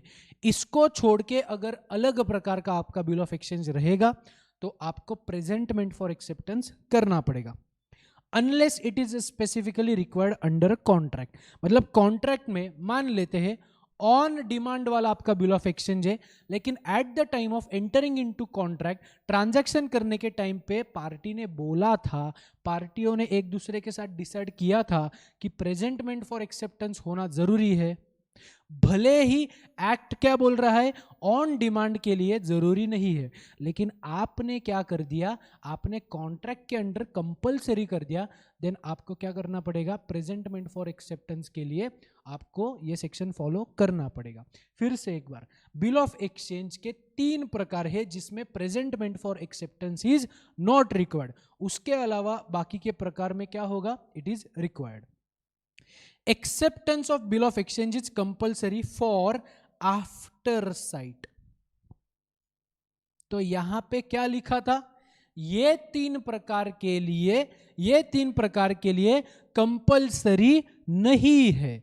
यहां पे क्या लिखा है, आफ्टर साइट के लिए it is mandatory. And question अगर आएगा तो इसी के ऊपर आएगा, bill of exchange after site, this is the most important section का पार्ट। चलो मान लेते हैं example 3 months bill. Sir after site मतलब क्या, याद करके दे दो ना। एग्जाम्पल दिया है, बिल ड्रॉन ऑन 1 अप्रैल 2020। मान लेते हैं ड्रॉर ने ड्रॉई के ऊपर बिल रेज किया है 1 अप्रैल को, ड्रॉई ने उस बिल को एक्सेप्ट किया है 15 अप्रैल को। कब किया है, 15 अप्रैल को। यह बिल का टेन्योर कितना है, 3 महीना। कितना टेन्योर है, 3 महीना। सर 3 महीने कहां से गिने, यहां से गिने या यहां से गिने। In case of after sight bill of exchange, after sight bill of exchange, at sight नहीं बोला है, आफ्टर साइट बोला है। आफ्टर साइट बिल एक्सेप्ट जब होता है उसके 3 महीने आपको गिनना है। So this is the example of after sight. And in case of bill of exchange after sight, payable on after sight, आपको क्या करना पड़ेगा, प्रेजेंटमेंट फॉर एक्सेप्टेंस आपको कंपलसरी करना ही पड़ेगा। यानी कि बिल ड्रॉ करना it is not sufficient, you must that drawee must accept the bill. इतना ही सेक्शन है। फिर से एक बार पूरे सेक्शन को रिकॉल करके देता हूं। बिल ऑफ एक्सचेंज को एक्सेप्ट कौन करता है, ड्रॉई। कौन से 3 प्रकार है जहां पे it is not compulsory, on demand, at sight and on a certain fixed date. इसके लिए acceptance is not compulsory unless it is specifically written in the contract. लेकिन कंपलसरी किसके लिए है, presentment for acceptance is compulsory for after sight bill of exchange. इसी के ऊपर question आने का या फिर एमसीक्यू आने का चांस है। सो यहां पे मैंने लिख के भी दिया, what is after sight, start 3 months period counting from date of acceptance of bill and not drawing of bill. मतलब 1/4/2020 के बाद के 3 महीने मत गिनो, 18/4/2020 के बाद के 3 महीने गिनो।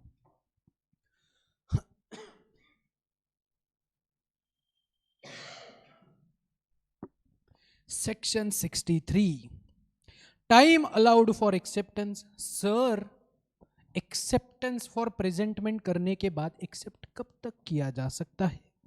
एक्ट बोलता है 48 आवर्स एक्सक्लूडिंग पब्लिक हॉलीडे। बीच में 48 आवर्स मतलब क्या है? सिंपल लैंग्वेज में 2 कंप्लीट डेज, उसके बीच में ही एक पब्लिक हॉलीडे आया तो उसके अगले वाला दिन बिगिन हो। सो 48 hours excluding public holidays. Section 63 के अलावा section 83 also talks about time duration. वो क्या बोलता है? बोल देखो, वैसे देखा जाए तो 63 सेक्शन बोल रहा है कि 48 आवर्स अलाउड है, लेकिन 83 क्या बोलता है? It also the more time can be allowed but other parties not consenting to such additional time they are discharged from the liability. मतलब मान लेते हैं बिल ऑफ एक्सचेंज बहुत बार एंडोर्स हो चुका है, एंडोर्सर मतलब लास्ट वाला जो व्यक्ति है, holder of the instrument, he is allowing more time for acceptance of bill, for presentment for acceptance. If he is allowing more time, then अगर वो अलाउ कर रहा है लेकिन बाकी के पार्टी अगर कंसेंट दे नहीं रहे हैं तो क्या हो जाएगा? बाकी की पार्टियां यानी कि जो बीच वाले एंडोर्सर्स है वो अपनी लाइबिलिटी से मुक्त हो जाएंगे। सिर्फ और सिर्फ क्या हो जाएगा? उनको छोड़ के जितनी भी पार्टियां बचेगी उतनी ही लाइबल रहेगी, बाकी की पार्टियां मुक्त हो जाएगी अगर उन्होंने कंसेंट दिया नहीं तो। ये इतना इंपॉर्टेंट नहीं है। चलो अभी एक वाहियात चीज देखते हैं, प्रेजेंटमेंट फॉर एक्सेप्टेंस। एक्सेप्ट कब एंड कहां करना है? Time and place is specified. मतलब जिस टाइम पे ट्रांजैक्शन में एंटर हुए थे उस टाइम पे आपने ऑलरेडी डिसाइड कर लिया था कि इस टाइम पे, इस समय पे, इस जगह पे बिल को एक्सेप्ट करना पड़ेगा, तो उस पर्टिकुलर जगह पे, पर्टिकुलर टाइम पे। अगर ऐसा स्पेसिफाई किया नहीं गया तो कहाँ करना पड़ेगा? रीजनेबल टाइम में, business hours on a business day. What is business day? Business day मतलब अदर देन संडे, उसको बोला जाएगा business day. What is business hours? 10 to 6 का time, official hours. So reasonable time में आपको एक्सेप्ट करना पड़ेगा business hours, business day. If time and date is not specified, अगर वो ऑलरेडी आपने डिसाइड कर लिया है तो उसी दिन आपको प्रेजेंटमेंट फॉर एक्सेप्टेंस करना पड़ेगा। आगे section 62, presentment of promissory note for site. अभी हमने पहले क्या देखा था? Presentment for acceptance of bill of exchange देखा था। अभी हम क्या देख रहे हैं? Presentment of promissory note for site. एक एग्जांपल देता हूं, थोड़ा सा कंफ्यूजन क्रिएट होने वाला है, ध्यान से सुनना। ए ने कुछ सेल किया है बी को, ए ने कुछ सेल किया है बी को, एंड बी को 1 लाख रुपए अभी पे करना पड़ेगा। ए ने सम गुड्स सेल किए थे 1 लाख रुपए को, B has to pay 1 lakh rupees to mister A. Please tell me यहां पे who is the person entitled to receive the payment? ऐसा कौन सा व्यक्ति है जिसको पैसा आएगा? ये व्यक्ति है। ऐसा कौन सा व्यक्ति है जिसको पैसा देना है? Mister B. So promissory note अगर बनाना है तो who is going to make the promissory note? Please tell me, mister A बनाएगा या मिस्टर बी बनाएगा? आंसर इज मिस्टर बी बनाएगा। So mister B is going to make a promissory note. He is going to make a promise that he will pay 1 lakh rupees to A after let's say 2 months. Correct or not? चलो अभी section की तरफ आगे बढ़ते हैं। ये मैंने एक आपके दिमाग में एक बैकग्राउंड बनाया है, उसी एग्जाम्पल को मैं बाद में कंटिन्यू करूंगा।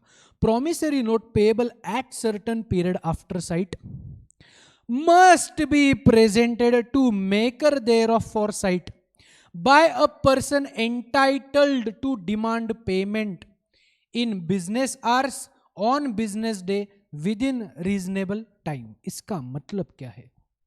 इसका मतलब यह है मिस्टर ए मिस्टर बी को बोलेगा, ए मिस्टर बी प्रोमिसरी नोट बना के दे, प्रोमिसरी नोट बना के दे। ऐसा कौन किसको बोलेगा? ए बी को बोलेगा। This is called as what? Presentment for acceptance नहीं, प्रेजेंटमेंट फॉर साइट। उसको दिखाएगा, mister B you have to pay to me, मतलब ये ए बी को बोल रहा है प्रॉमिसरी नोट बना। ऐसा कौन किसको बोल रहा है? By a person entitled to demand payment. Who is the person entitled to demand payment? किसको पैसा आएगा? मिस्टर ए को पैसा आएगा। Must be presented to maker thereof for sight. Maker of promissory note is the person going to pay the dues. मतलब कौन? B. यानी कि ए प्रेजेंटमेंट फॉर साइट करेगा। ध्यान से सुनना मेरे वर्ड्स को, प्रेजेंटमेंट फॉर एक्सेप्टेंस नहीं, प्रेजेंटमेंट फॉर साइट। यानी कि मिस्टर ए मिस्टर बी को बोलेगा please make a promissory note, please make a promissory note and मुझे वो दे दो। यहाँ पे एक्सेप्टेंस की बात नहीं हो रही है, यहाँ पे प्रेजेंटमेंट फॉर साइट लिखा है, प्रेजेंटमेंट फॉर एक्सेप्टेंस लिखा नहीं है। चलो सर नहीं समझा, प्लीज और दो एग्जाम्पल दो। चलो और दो एग्जाम्पल देता हूं। एग्जाम्पल नंबर 1 देखो, सेम एग्जाम्पल कंटिन्यू कर रहा हूं। Maker and pay, please tell me, common sense use कीजिए। एक्सेप्टेंस फॉर साइट को, प्रेजेंटमेंट फॉर साइट कौन किसको करेगा? ए बी को करेगा या बी ए को करेगा? सोचिएगा। Who is the person entitled to receive the payment? Mister B. Mister B will present for sight to mister A. Mister B person entitled to receive the payment, person entitled to demand the payment, ये क्या करेगा? ये इसको बोलेगा presentment for site, यानी कि promissory note बना के दे। चलो और एक एग्जांपल मैंने दिया है, यहां पे ध्यान से सुनना। This is the person entitled for payment, यानी कि ये कौन है? मान लीजिए इसके बीच में कुछ ट्रांजैक्शन हुआ था, तो ये एक्स वाई को क्या बोलता है? वाई को बोलता है कि तुझे, एक्स वाई को बोलता है तू मुझे कुछ पैसा देने वाला था, एक काम कर, एक प्रॉमिसरी नोट बना एंड पेई को पैसा दे दे। पेई मान लीजिए मिस्टर जेड है, मतलब एक्स क्या बोलता है मेकर को, maker of a promissory note को, इसको प्रॉमिसरी नोट दे देना। मान लेते हैं इन दोनों के बीच में कुछ ट्रांजैक्शन रहेगा, we don't know. So X Y was liable to pay to mister X. So X क्या बोलता है? Make a promissory note to mister Z. Is it possible or not? Yes, it is possible. This is nothing but a set of transaction. इसको पैसा देना था, इसको पैसा देना था, तो ये इसको बोला भाई इसको पेमेंट कर दे, बात खत्म, सेट ऑफ ट्रांजैक्शन। सो दोनों भी एग्जांपल मैंने दिए हैं। यहाँ पे पेई सेम व्यक्ति है, यहाँ पे पेई क्या किया? ओरिजिनल ट्रांजैक्शन के बाहर रखा, तीसरा वाला व्यक्ति इंट्रोड्यूस किया। So anyways what is acceptance for site? Acceptance for site में प्रेजेंटमेंट फॉर साइट में यहाँ पे bill of exchange, presentment for acceptance जैसा नहीं है कि बिल को एक्सेप्ट करो, ऐसा नहीं है। यहाँ पे मेकर क्या करता है? प्रॉमिसरी नोट को बनाता है। मेकर खुद ही बोलता है कि I promise to pay certain sum of money to you. इसका सिंपल लैंग्वेज में आपको एक एग्जांपल देता हूं। आप मेरे स्टूडेंट हो, मैं आपका टीचर हूं, मैंने आपको 3 महीने सिखाया, आप मुझे 10,000 रुपये लायबल हो। मैं आपको एक दिन फोन करता हूं, presentment of promissory note for site, a student give me a promissory note, give me a promissory note. समझ में आया क्या? तो उसके बाद में क्या होगा? आप प्रॉमिसरी नोट बनाओगे एंड मुझे दे दोगे। याद करके बताइए, प्रो फॉर्मा ऑफ प्रॉमिसरी नोट में आपने कभी भी पेई का सिग्नेचर लिया था क्या? बिल ऑफ एक्सचेंज के केस में ड्रॉई को एक्सेप्ट करना पड़ता है bill of exchange. Promissory note में सिर्फ मेकर का सिग्नेचर होता है। प्रॉमिसरी नोट में पेई की मतलब उसकी परमिशन की रिक्वायरमेंट होती है क्या? नहीं होती है। ये हमने फर्स्ट 2 लेक्चर्स में ऑलरेडी देख लिया है। चलो आगे बढ़ते हैं। प्रेजेंटमेंट फॉर एक्सेप्टेंस हो गया in case of bill of exchange, presentment for sight हो गया in case of promissory note. अभी लास्ट वाला पार्ट प्रेजेंटमेंट फॉर पेमेंट, घटिया पार्ट है, देखते फटाफट। Promissory note, bill of exchange and cheque must be presented for payment. मतलब payment की जब नौबत आएगी तो आपको याद करके देना पड़ेगा, ये इतना इतना पैसा बनता है, इतना इतना पैसा दे दीजिएगा।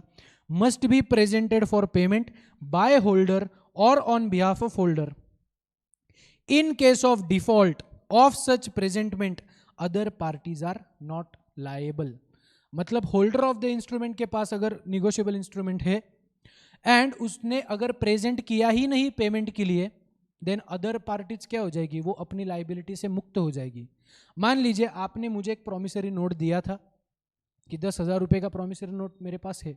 जिस टाइम पे मैच्योरिटी पीरियड आया उस टाइम पे अभी 5 साल हो गए, 5 साल हो गए, फिर भी मैंने आपको याद करके नहीं दिया, अरे तेरा प्रॉमिसरी नोट मेरे पास पड़ा है, मुझे मेरा पैसा दे दे।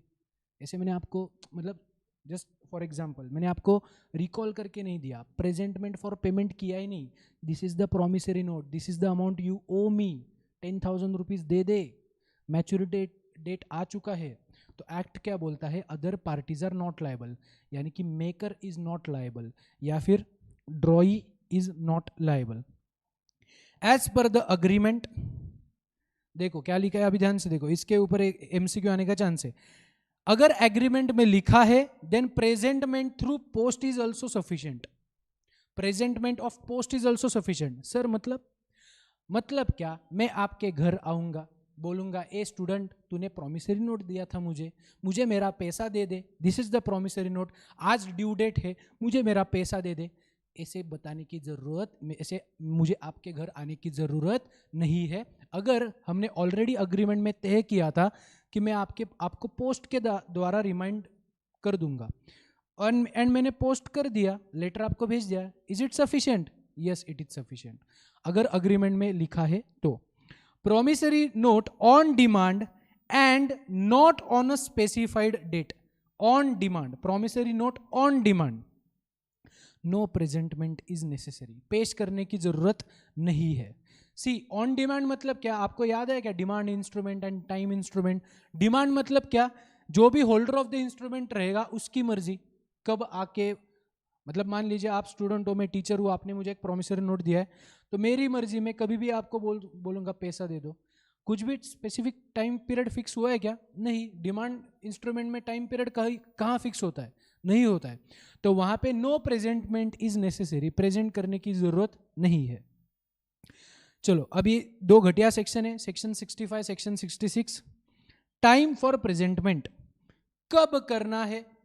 नॉर्मल होगा तो बिजनेस आवर्स, एंड अगर बैंकर का प्रेजेंटमेंट मतलब कौन सा रे बच्चों, चेक का, बैंकर का मतलब चेक का, अदर देन चेक रहेगा, नॉर्मल इंस्ट्रूमेंट रहेगा तो बिजनेस आवर्स 10 to 6। अगर बैंकर का प्रेजेंटमेंट रहेगा तो बैंकिंग आवर्स। सर ये बैंकिंग आवर्स एंड इसके आवर्स में क्या फर्क है? अभी ये घटिया सवाल है फिर भी आंसर देता हूँ। 10 to 6 our business hours, bank का क्या रहता है 9 to 12 एंड 1 to 3, ऐसे रहता है ना दो पार्ट्स में। So these are banking hours, these are normal hours, जो भी इंस्ट्रूमेंट है उसके हिसाब से आपको करना है। सेक्शन 66 देखो, promissory note and bill of exchange के केस में स्पेसिफाइड पीरियड आफ्टर डेट और sight must be presented at maturity, at specified period after date और साइट। तो यहाँ पे स्पेसिफिक पीरियड वाले इंस्ट्रूमेंट्स है, मैच्योरिटी डेट से पहले प्रेजेंट मत करो, कॉमन सेंस यूज करो। मान लीजिए ड्रॉ और ड्रॉई के बीच में बिल ऑफ एक्सचेंज है, 3 महीने का पीरियड है, 3 महीने के पहले ही उठ के ड्रॉ और ड्रॉई के घर में जाके बोल सकता है क्या, ए पैसा दे दे? Is it allowed? नो। यहाँ पे क्या लिखा है, अगर यहाँ पे आपके इस प्रकार के इंस्ट्रूमेंट है, इन शॉर्ट आपके स्पेसिफिक पीरियड वाले इंस्ट्रूमेंट है, तो मैच्योरिटी डेट से पहले प्रेजेंट मत करो, इतना ही लिखा है।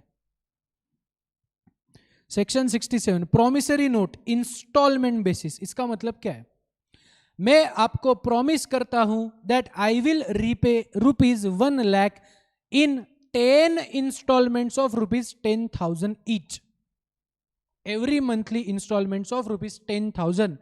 10 इंस्टॉलमेंट है, मैं आपको 10 इंस्टॉलमेंट में आपके पैसे दे दूंगा, ऐसे मैंने आपको प्रॉमिस किया है। यानी कि ये कौन सा प्रॉमिसरी नोट है, इंस्टॉलमेंट वाला।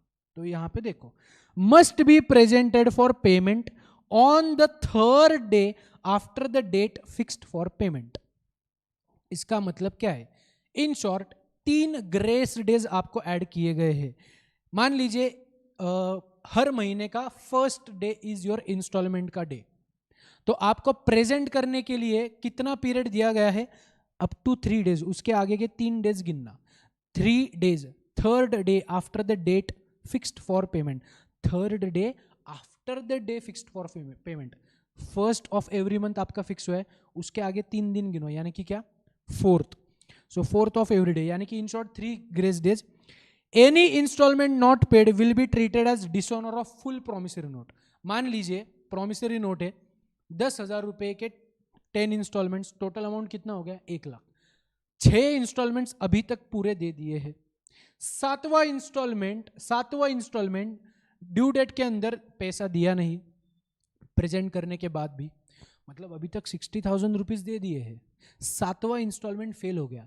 It will be treated as what? It will be treated as full dishonour of promissory note. मतलब 1 लाख रुपए का प्रोमिसरी नोट डिसऑनर हुआ, ऐसे ट्रीट किया जाएगा. ऐसे मैं नहीं बोल रहा हूँ, ये सेक्शन बोल रहा है. चलो आगे, इसके ऊपर वैसे भी क्वेश्चन नहीं आएगा. जितना भी इंपॉर्टेंट पार्ट है अपना निगोशिएबल इंस्ट्रूमेंट का ऑलरेडी हो चुका है. अभी हम बहुत ही घटिया चीजें देखेंगे जिसके ऊपर एमसीक्यू आने के चांस होते हैं. प्लेस ऑफ प्रेजेंटमेंट, ये तो और भी गिरा हुआ सेक्शन है. जगह, प्रेजेंट करने की जगह अगर स्पेसिफिक है, स्पेसिफाइड है, तो प्रेजेंट कहां करना पड़ेगा? उस स्पेसिफाइड जगह पे. मैंने अगर आपको बोला मैकडॉनल्ड्स, जेम रोड वाला मैकडॉनल्ड्स, सैटरडे 6 नवंबर दोपहर 5 बजे प्रेजेंट करने के लिए आ जाओ, ऐसे मैंने अगर आपको specified day, specified time, specified place बोला है, उसी समय उसी जगह आपको आना पड़ेगा. इतना ही सेक्शन बोलता है. सर अगर प्लेस स्पेसिफाइड नहीं है तो at place of business if any.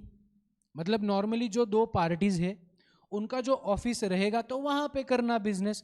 अगर दूसरा स्पेस स्पेसिफाई किया नहीं गया है, if no place is specified, then at place of business. Sir business place नहीं है तो usual place of residence of maker और ड्रॉई और एक्सेप्टर. बराबर ना. अभी मेकर मतलब क्या होगा इन केस ऑफ प्रोमिसरी नोट? पेई मेकर को जाके बोलेगा ना पैसा दे दो, तो पेई मेकर के घर जाएगा ना, या मेकर पेई के घर आएगा. सो यहां पे कॉमन सेंस अप्लाई कीजिए, मेकर या फिर ड्रॉई.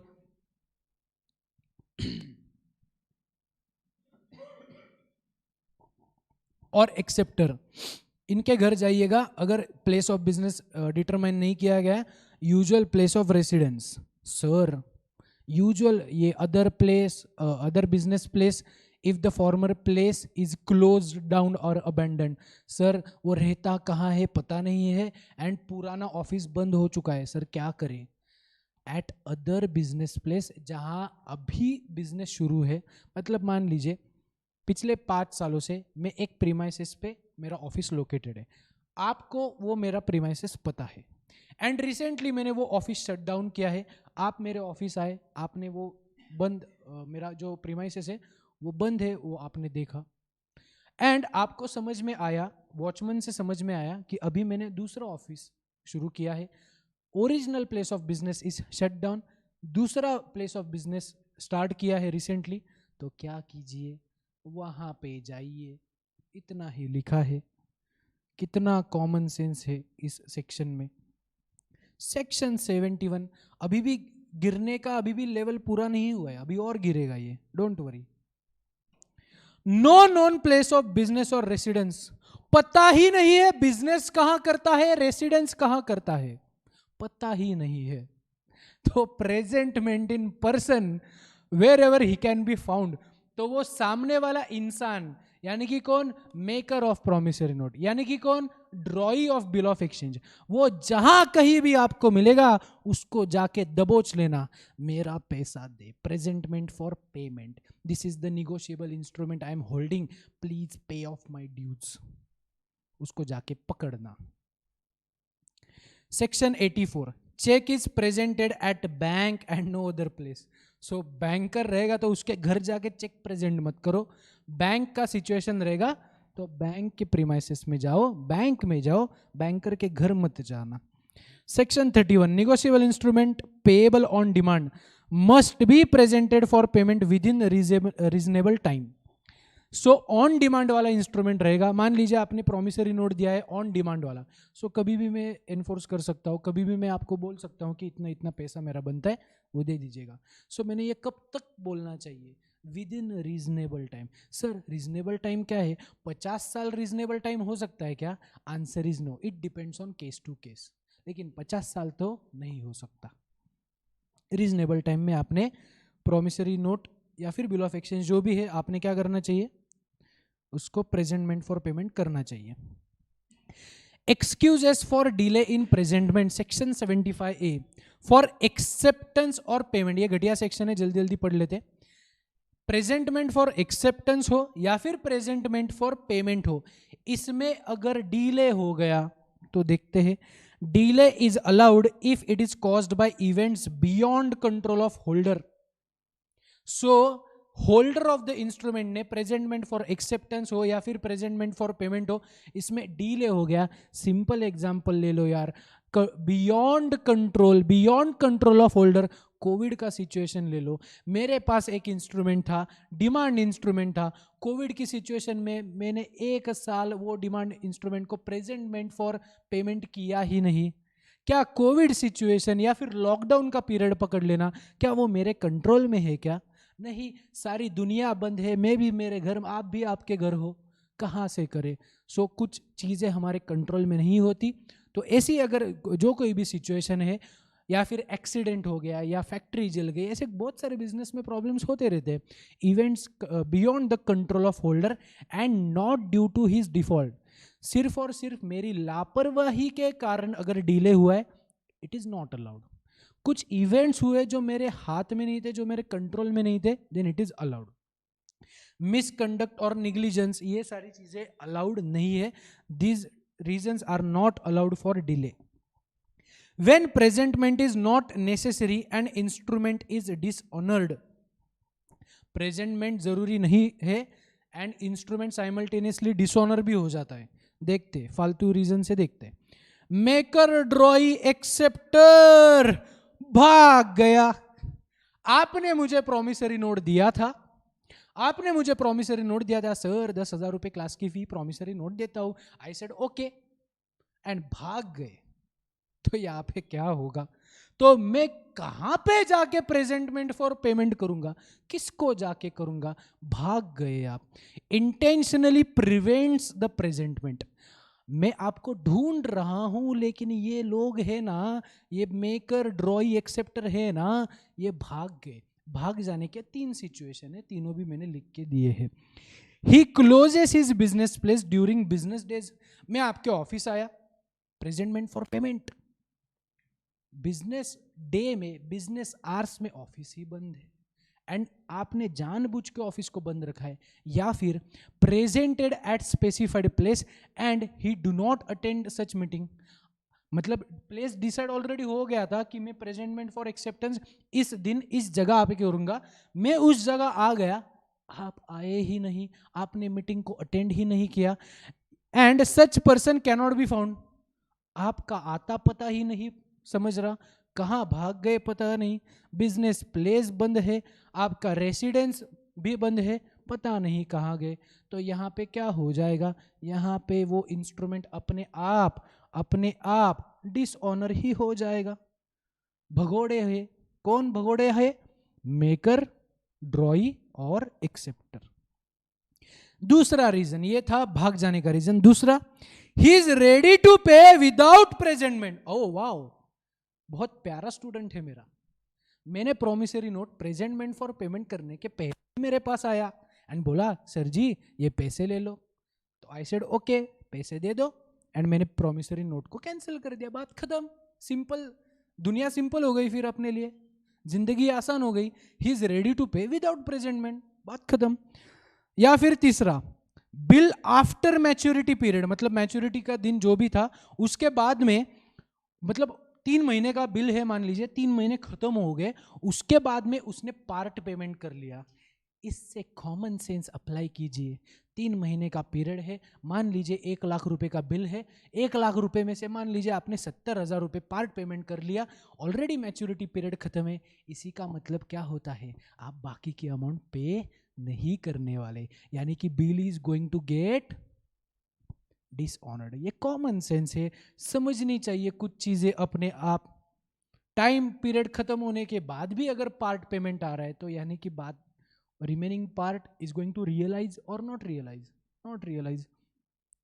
Promises to pay the amount whole और पार्ट, मतलब मैच्योरिटी पीरियड आ गया फिर भी बाद में वादे कसमें वादे कर रहे हो और बाद में होल अमाउंट या फिर पार्ट अमाउंट बाद में दूंगा। ओरिजिनल बिल डिसऑनर होने वाला है, प्रेजेंट फॉर पेमेंट करने की जरूरत नहीं है। Waives his right to take advantage of any default in presentment for payment. Waives his right to take advantage, इसका मतलब क्या है? चोरी तो चोरी, ऊपर से सीना जोरी मैं नहीं करूंगा, इसका ये मतलब है। सर नहीं समझा। स्टूडेंट ने मुझे प्रॉमिसरी नोट दिया, प्रेजेंटमेंट फॉर पेमेंट करने की जिम्मेदारी किसकी है? मेरी या स्टूडेंट की? मेरी जिम्मेदारी है। लेकिन स्टूडेंट मेरे पास आया एंड मुझे बोला सर मैं आपके खिलाफ कुछ भी ऐसा एक्शन नहीं लूंगा कि आपने प्रेजेंटमेंट फॉर पेमेंट नहीं किया इसलिए मैंने पैसा नहीं दिया। ये मेरा जो अधिकार है ना आपके खिलाफ, मतलब स्टूडेंट का अधिकार, यानी कि मेकर ऑफ प्रॉमिसरी नोट का अधिकार पेई के खिलाफ जो है ना उसको वो वेव ऑफ कर रहा है। He is not going to take advantage of that situation. मतलब मैंने बिल प्रेजेंटमेंट फॉर मैंने promissory note presentment for payment किया ही नहीं, इसलिए स्टूडेंट ने पैसा नहीं दिया। ये जो स्टूडेंट का अधिकार है वो उस अधिकार को ही वेव ऑफ कर रहा है, पहले ही मेरे पास आके बोल रहा है।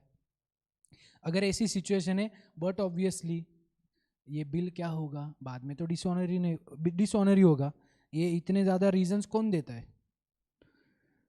As against drawer, last वाला part, as against drawer, if he does not suffer any damages, he may relieve his right. As against drawer, if he does not suffer any damages due to non-presentment for payment, he may relieve his right. वो खुद होके भी, मतलब क्या इसका मतलब क्या है? ड्रॉई खुद होके उसके राइट्स रिलीव कर रहा है। चलो लास्ट वाला पार्ट एक देखते, payment and interest. Payment and interest, section 82 subsection C talks about payment. Payment किसका? बिल ऑफ एक्सचेंज या फिर प्रॉमिसरी नोट या फिर चेक का।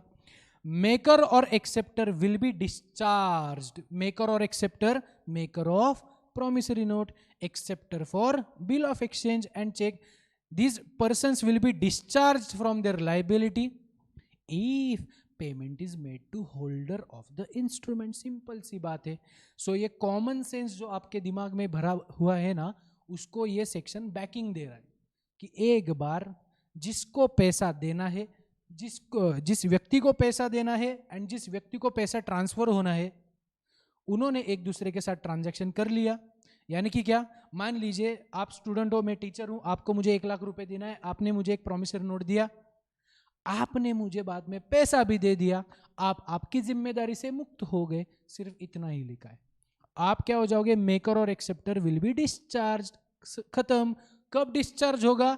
If payment is made. Simple सी बात है। सर हमने 12th में एंड सीए फाउंडेशन में एक सेक्शन पढ़ा था जहां पे हमने पढ़ा था कि बिल ऑफ एक्सचेंज में,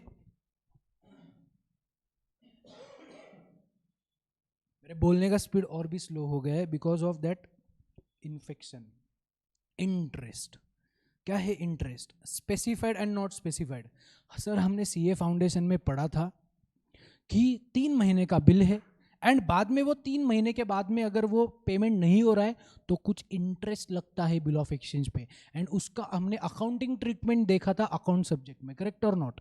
सो सर आपने अभी तक निगोशिएबल इंस्ट्रूमेंट एक्ट में वो पढ़ाया ही नहीं।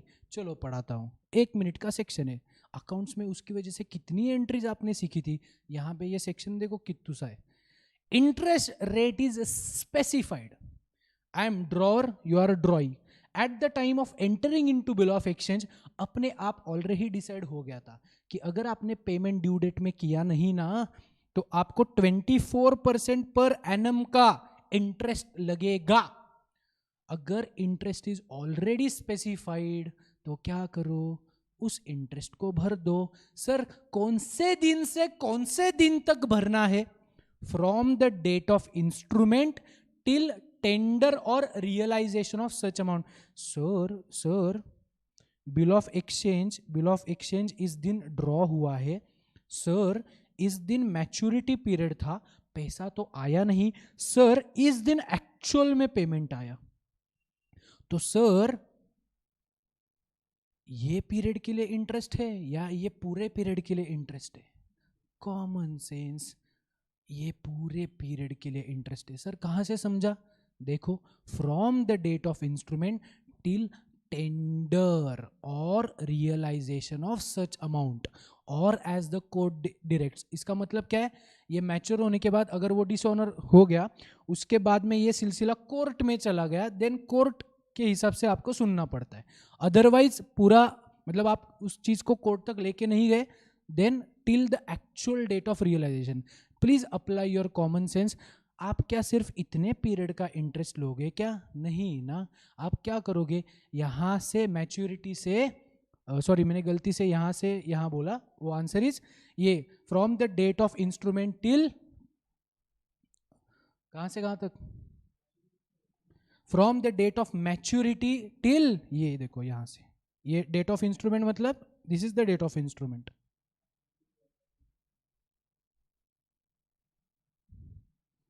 This is date of instrument, this is date of drawing of bill. This is date of instrument. इस पीरियड से इस पीरियड तक आपको एक्चुअल पेमेंट जब तक नहीं करते उसका इंटरेस्ट देना पड़ेगा. शायद मैंने गलती से इधर से बोला, आंसर इज इधर से इधर तक.